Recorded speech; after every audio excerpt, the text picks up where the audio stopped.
Former All Blacks scrum-half Justin Marshall didn't hold back in his harsh criticism of the current All Blacks squad, highlighting their failure to secure a victory against the Springboks despite holding a 10-point lead in the final quarter. Marshall compared the current Springboks to the legendary All Blacks teams that won back-to-back Rugby World Cups in 2011 and 2015, suggesting that South Africa now possesses a unique advantage that no other international team can match. Please subscribe this channel to support us.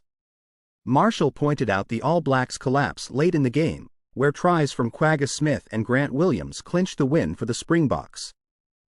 He was particularly critical of how the New Zealand bench was managed, contrasting it with the Springboks' tactical use of their bomb squad.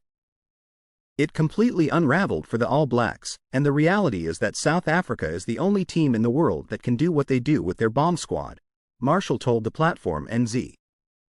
They brought on 5 players in the 48th minute, while we didn't make our first substitution until around the 60th minute, and even then, it was just 1 player. Marshall emphasized that the Springboks reserves bring an extraordinary level of test experience to the field, often equal to or greater than those they replace.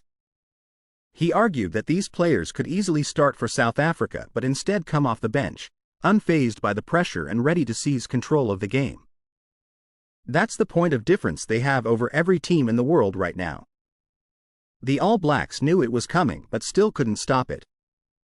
Reflecting on the match, Marshall likened the Springboks' late-game dominance to the All Blacks of old.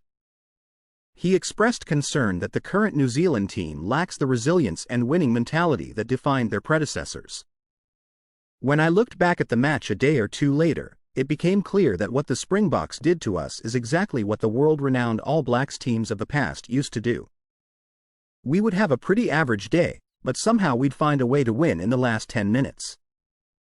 Now, we're letting those games slip, and it's alarming. He noted, these are the test matches we're losing, and it's something that the All Blacks teams of 2011 and 2015 wouldn't have let happen. South Africa, however, is currently excelling at winning these tight games.